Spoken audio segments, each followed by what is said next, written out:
નમસ્કાર વિદ્યાર્થી મિત્રો, આપણે ધોરણ 12 વિષય ભૌતિક વિજ્ઞાન, ધોરણ 12 ભૌતિક વિજ્ઞાન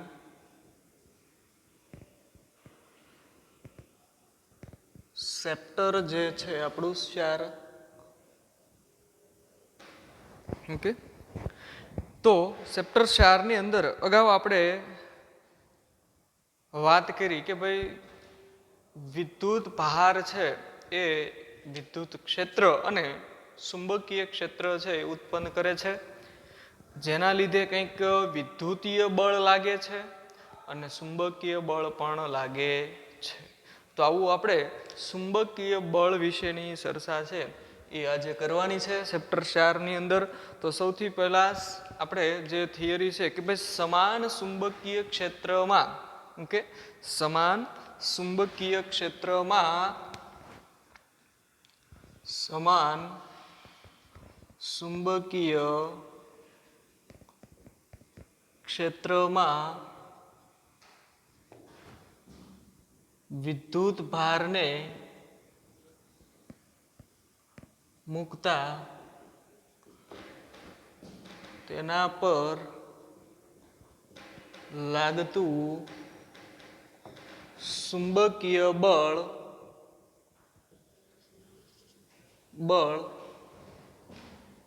સમજાવો. ઓકે, એક ચુંબકીય ક્ષેત્ર હોય અને આવું જે ચુંબકીય ક્ષેત્ર છે એ કેવું હોય તો કે સમાન ચુંબકીય ક્ષેત્ર હોય, અને આવા સમાન ચુંબકીય ક્ષેત્રમાં એક વિદ્યુત ભારને આપણે મૂકીએ ત્યારે એ વિદ્યુત ભાર ઉપર ચુંબકીય બળ લાગે, એ ચુંબકીય બળનું સૂત્ર આપણે તારવવાનું છે. તો આપણે અગાઉ પ્રકરણ 3 ની અંદર વાત કરી કે જ્યારે કોઈ વિદ્યુત ભાર છે એ ગતિ કરતો હોય, ઓકે, ત્યારે એના કોઈ આડછેદમાંથી, ઓકે, વી વેગથી પસાર થતા વિદ્યુત ભારો જો ક્યુ જેટલો હોય સંખ્યા, તો એ વિદ્યુત ભારોના કારણે એમાં રચાતો જે પ્રવાહ છે એ આપણે આવી રીતે વ્યાખ્યાયિત કરી શકીએ કે જો કોઈ વાહક ના એ આડછેદ માંથી, ઓકે, વી જેટલા વેગથી ક્યુ જેટલો વિદ્યુત ભાર નો જથ્થો પસાર થાય ત્યારે વાહકમાં રચાતો વિદ્યુત પ્રવાહ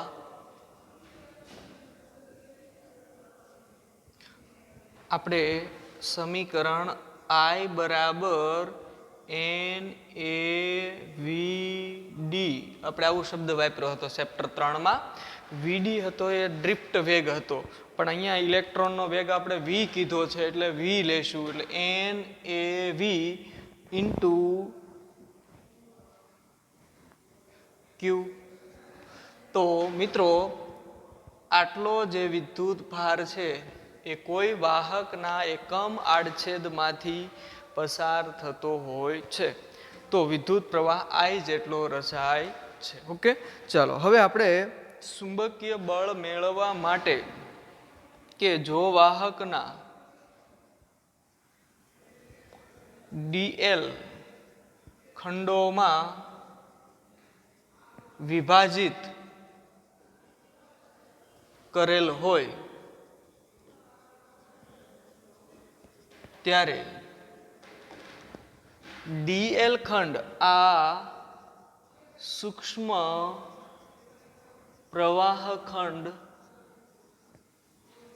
કેટલો થાય તો કે એનો પ્રવાહ ખંડ થાય IDL. Okay, IDL. તો ચાલો I ની કિંમત શું છે તો કે NaVq અને dl સદિશ. ઓકે, આ આપણને પ્રવાહ ખંડનું મૂલ્ય મળ્યું. ચાલો હવે આપણે જોઈએ કે સમાન ચુંબકીય ક્ષેત્ર બી માં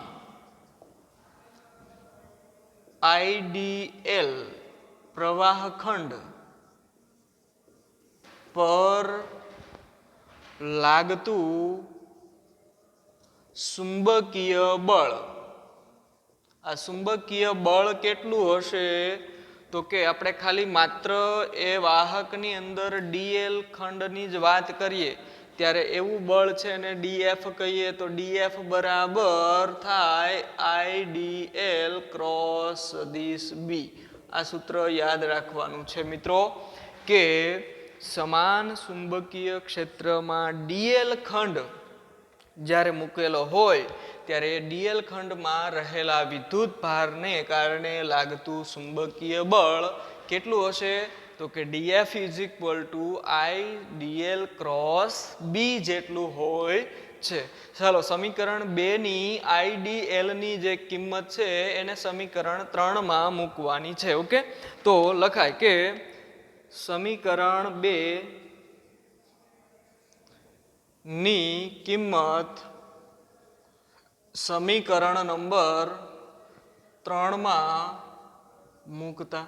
ઓકે, તો સમીકરણ 3 ની અંદર આપણે કિંમત મૂકીએ તો આવું થશે કે DF is equal to IDL ની કિંમત શું છે તો કે NaVq અને dl. ઓકે, આ IDL ની કિંમત મૂકી દીધી એને ગુણ્યા સદિશ બી. આવું આપણું સૂત્ર થયું. ચાલો હવે આપણે આને આવી રીતે પણ લખાય કે Na વેગ છે એ સદિશ રાશિ છે એટલે dl ની જગ્યાએ તમે સ્થાનાંતર આપી શકો. ઓકે, એટલે q dl અને સદિશ v ક્રોસ સદિશ b. ચાલો હવે આ જે આપણને મળ્યું એ બળ મળ્યું, પણ આપણે જો ચુંબકીય બળની વાત કરવી હોય એટલે કે એકમ ક્ષેત્ર દીઠ બળ શોધવું હોય તો આપણે લખાય કે એકમ કદ દીઠ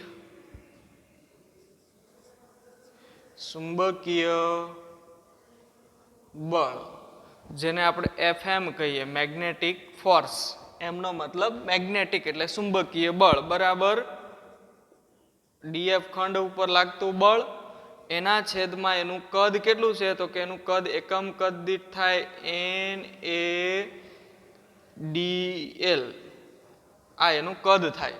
ઓકે, તો ચાલો સમીકરણ 4 ને સમીકરણ 5 માં અહીંયા મૂકવામાં આવે DF ની કિંમત તો થાય NaQ dl. ઓકે, સદિશ V ક્રોસ સદિશ B એના છેદમાં NaDL. તો અહીંયા જે ઉડતું હશે એ ઉડાડી દેવાનું છે મિત્રો. ઓકે, આ એકમ કદ દીઠ છે એ બળ કહેવાય એને મેગ્નેટિક અથવા ચુંબકીય બળ આખા વિસ્તારનું કુલ બળ મળે છે. ચાલો તો આમાંથી ઉડતું શું છે તો કે N ઉડે N ઉડે, A ઉડે A ઉડે અને dl ઉડે. તો હવે શું વધશે મિત્રો તો કે આપણી પાસે વધે છે FM ઇઝ ઇક્વલ ટુ અહીંયા વધશે Q અને કાઉન્સમાં વધશે V ક્રોસ B. તો આ જે સમીકરણ નંબર 5 આપણને મળે છે એ સમીકરણ નંબર 5 એ સમાન ચુંબકીય ક્ષેત્રમાં કોઈ વિદ્યુત ભાર પર લાગતા બળનું સમીકરણ મળે. આવા બળને મિત્રો ચુંબકીય બળ કહે છે. ઓકે, આ ચુંબકીય બળ છે એ કોના ઉપર આધાર રાખે છે એના ખાસ કિસ્સાઓ પણ આપણે જોઈએ. તો ચુંબકીય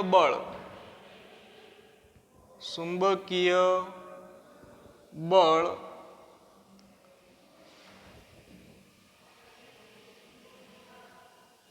ના વિવિધ કિસ્સાઓ. ઓકે, અને એનો આધાર છે એ આપણે સમજવાનો છે. આ પ્રશ્નમાં છે કે આપણું સૂત્ર છે FM is equal to q v cross B. Okay, આવું આપણું સમીકરણ છે. તો જો આ સમીકરણમાં વી ક્રોસ બી નો મતલબ એવો થાય, આપણી પાસે બે સદિશોના સદિશ ગુણાકારનું સૂત્ર છે કે સદિશ એ ક્રોસ બી હોય તો આને લખાય એ બી સાઇન થીટા, જ્યાં થીટા એ અને બી વચ્ચેનો ખૂણો હોય, તો આને પણ આપણે આવી રીતે લખાય કે તેથી FM is equal to okay q v B sine theta, જ્યાં થીટા એ વી અને સદિશ બી વચ્ચેનો ખૂણો છે. ઓકે, અને એ આપણને વી ક્રોસ બી ની જે દિશા હશે એ બળની દિશા દર્શાવે છે. ઓકે, તો આના ઉપરથી એના બે ખાસ કિસ્સાઓ નોંધવા જેવા. પેલો કે ચુંબકીય બળ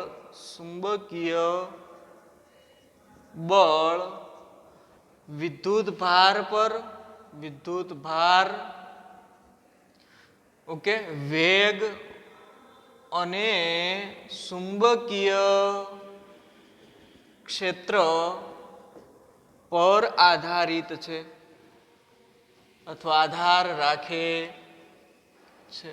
ઓકે, આ બે ત્રણ વસ્તુઓ ઉપર છે એ ચુંબકીય બળ આધાર રાખે છે. કોના ઉપર? વિદ્યુત ભાર ઉપર એટલે ક્યુ, વેગ ઉપર એટલે કે વી, અને ચુંબકીય ક્ષેત્ર એટલે કે બી, એમ ત્રણેય ઉપર આધાર રાખે છે. ઓકે, જો આપણે એની દિશા કેવી હોય કે ભાઈ જે ચુંબકીય બળ લાગે છે એ બળ કઈ દિશામાં લાગતું હશે જાણવું હોય તો હું એક એક્ઝામ્પલ આપું કે બળની દિશા નક્કી કરવી. ઓકે, બળની દિશા કેવી રીતે નક્કી થાય? ઓકે, તો એના માટે આપણે એક આકૃતિ દોરીએ. માની લો કે હું એક સમતલ લઉં. આ એક સમતલ છે. આ સમતલની અંદર આપણે અહીંયા વિચારી લઈએ ઓકે કે કોઈ ચુંબકીય ક્ષેત્ર છે એની જે દિશા છે એ આ દિશામાં હોય. માની લો કે ચુંબકીય ક્ષેત્રની દિશા આ છે. ઓકે, અને વેગની દિશા એ આ તરફ છે. દાખલા તરીકે આપણે વિદ્યુત ભાર જે ગતિ કરે છે એ કઈ દિશામાં ગતિ કરે છે? આ દિશામાં ગતિ કરે છે. ઓકે, હવે જમણા હાથનો સ્ક્રૂનો નિયમ લાગુ પાડવાનો. જુઓ અહીંયા આપ જોઈ શકો છો, આ બી ની દિશા, આ વી ની દિશા. હવે આપણે સ્ક્રૂને જમણા હાથ વડે ક્યાં ગોઠવવાનો? તો કે આ જે સમતલ બન્યું હોય ને એ સમતલ છે એના ઉપર આ એક સ્ક્રૂને રાખવાનો આમ લંબ રૂપે. ઓકે, હવે સ્ક્રૂને જમણા હાથ વડે કઈ દિશામાંથી કઈ દિશામાં ફેરવવાનો? તો કે આપણી પાસે જુઓ અહીંયા જો ધન વીજભાર હશે તો વી ક્રોસ બી થશે. એટલે આપણે સ્ક્રૂને વી થી બી ની દિશામાં ફેરવવાનો છે. એટલે જુઓ આ વી ની દિશા છે, આ બી ની દિશા છે. એટલે જમણા હાથનો જે સ્ક્રૂ હશે એને આપણે વી થી બી ની દિશામાં ફેરવીએ એટલે આમ થાય. ઓકે, આવી રીતે થશે. એટલે હું અહીંયા દિશા દર્શાવું છું કે સ્ક્રૂને આપણે કેમ ફેરવીશું? આ રીતે ફેરવીશું, વી થી બી ની દિશામાં. જો આપણે વી થી બી ની દિશામાં સ્ક્રૂને ફેરવીએ તો સ્ક્રૂ છે એ આગળ વધે. ક્યાં બાજુ? તો કે ઉપર તરફની દિશામાં મળે છે. આમ તો હંમેશા જે બળ લાગતું હશે FM એ બળ કેવું હશે? વી અને બી ની દિશાને લંબ રૂપે છે એ લાગતું હોય છે, જે જમણા હાથના સ્ક્રૂના નિયમથી મેળવી શકાય. આપણે એક સ્ક્રૂ લઈએ. ઓકે, આ એક સ્ક્રૂ છે. આ સ્ક્રૂને કઈ દિશામાં ફેરવવાનો? તો કે આવી દિશામાં ફેરવવાનો. ઓકે, સ્ક્રૂ જેમ આમ ફરશે એટલે સ્ક્રૂ કઈ દિશામાં આવે તો કે આમ ઉપર તરફની દિશામાં આગળ વધે, એટલે બળની દિશા છે એ કઈ બાજુ કહેવાય તો કે ઉપરની દિશામાં કહેવાય. આ કોના માટે કે ક્યુ છે એ ધન હોય તો આવું મળે, ઉપરની દિશામાં બળ મળે. માની લો કે ક્યુ છે ઈ કેવો હોય, ઋણ હોય, એટલે કે વીજભાર છે એ ધન ન હોય પણ કેવો હોય, ઋણ હોય. તો હવે એવી પરિસ્થિતિમાં આપણે બળનું જે સૂત્ર છે F બરાબર થાય ખરેખર અહીંયા Q V ક્રોસ B, આ સૂત્ર અનુસાર બળ છે એ ઉપર દિશામાં મળે. અને જો F બરાબર Q B ક્રોસ V હોય, ઓકે, તો એની જે દિશા હશે એ કેવી મળશે તો કે વિરુદ્ધ દિશામાં હશે. તો જોઈએ આપણે કે B થી Q તરફ V ની દિશામાં સ્ક્રૂને ફેરવવાનો, એટલે આ દિશામાં સ્ક્રૂને ફેરવવાનો. સ્ક્રૂ અહીંયા રાખવાનો, ઓકે, એટલે હું અહીંયા રાખી દઉં છું સ્ક્રૂ.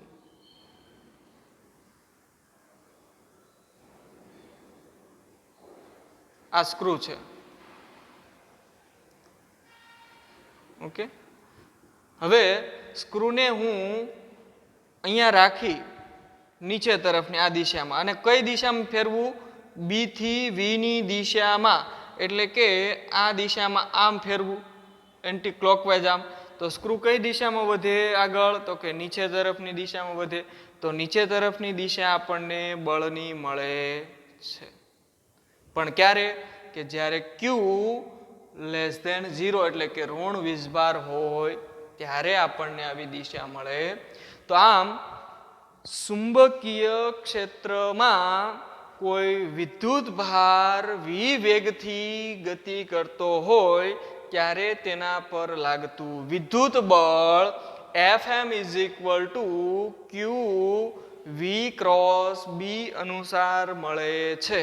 જો એને અદિશ સ્વરૂપે લખીએ તો આપણું સમીકરણ મળે QVB sin થીટા જેટલું મળે, જ્યાં થીટા એ V અને B વચ્ચેનો ખૂણો હોય છે મિત્રો, જેને આપણે અહીંયા થીટા વડે દર્શાવીએ છીએ.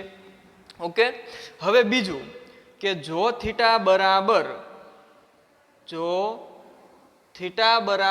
0 ડિગ્રી હોય તો Fm બરાબર કેટલું મળે તો કે Fm બરાબર, ચાલો QVB sin 0 ની કિંમત થાય 0, એટલે બળ કેટલું મળ્યું તો કે આપણને ત્યારે બળ Fm બરાબર મળે છે 0. ઓકે, પછી જો થીટા બરાબર 90 ડિગ્રી હોય, ઓકે, તો Fm બરાબર QVB sin 90, એટલે થાય QVB, એટલે અહીંયા બળ આપણને મેક્સિમમ મળે છે QVB જેટલું. ઓકે, એનો મતલબ એવો થાય કે અહીંયા બળ છે એ આપણને મહત્તમ મળે. તો થીટા બરાબર 0 ડિગ્રી પાસે બળ 0 હોય છે, એનું પાછળનું કારણ કે V અને B એક જ દિશામાં છે, એટલે કે ચુંબકીય ક્ષેત્રની દિશા અને એ જ દિશામાં એ વિદ્યુત ભાર ગતિ કરે છે. તેથી બળ છે એ 0 હોય, એનો મતલબ એવો થાય કે અહીંયા વિદ્યુત ભાર ઉપર કોઈ બળ લાગતું નથી, ત્યારે એ હંમેશા સ્થિર હોય તો સ્થિર અને ગતિમાં હોય તો ગતિમાં જ રહે છે, એના ઉપર કોઈ બળ લાગશે નહીં. પણ જો થીટા બરાબર 90 ડિગ્રી હોય તો ત્યારે બળ લાગે છે. થીટા બરાબર 180 માટે પણ બળ લાગતું નથી, અને થીટા બરાબર 270 માટે પાછું બળ લાગે છે. તો આ વિવિધ એના કિસ્સાઓ થયા. આમ આપણે ચુંબકીય બળ અંગેનો ખ્યાલ છે એ મેળવો મિત્રો. ઓકે, અને હવે આપણે ચુંબકીય બળની વ્યાખ્યા પણ આ મેળવીશું, સમજીશું, અને ત્યાર પછી ચુંબકીય ક્ષેત્રની અંદર વિદ્યુત ભાર છે, ઓકે, અથવા સળિયા ઉપર જે બળ છે એની પણ ચર્ચા કરવાના છીએ. તો દરેક વિદ્યાર્થી મિત્રોએ આ જે થિયરી સમાન ચુંબકીય ક્ષેત્રમાં લાગતું બળ છે એની સંપૂર્ણ તૈયારી કરવાની છે. બીજી એની બળની દિશાઓ પણ તમને ખ્યાલ હોવી જોઈએ કે V ક્રોસ B થી બનતું જે સમતલ છે એ સમતલમાં સૂત્ર અનુસાર V થી B ની દિશામાં સ્ક્રૂને ફેરવો તો એ દિશા આપણને સ્ક્રૂ દર્શાવે કઈ બતાવે તો કે બળની દિશા દર્શાવે છે. તો આવી રીતે આપણે B ક્રોસ V માટે પણ બળની દિશા છે એ વિરુદ્ધ દિશામાં મળે. તો આવી રીતે બળની દિશા જમણા હાથના સ્ક્રૂના નિયમ વડે મેળવી શકાય. ત્યાર પછી થીટાનું મૂલ્ય જુદું જુદું હોય ત્યારે બળનું મૂલ્ય ચુંબકીય બળનું મૂલ્ય કેવું મળે એની પણ આપણે વાત કરી. તો દરેક વિદ્યાર્થી મિત્રોએ આ સંપૂર્ણ ટોપિક છે તૈયાર કરવાનો, જે ખાસ ઉપયોગી અને તમને ઉપયોગ પણ થશે MCQ માટે.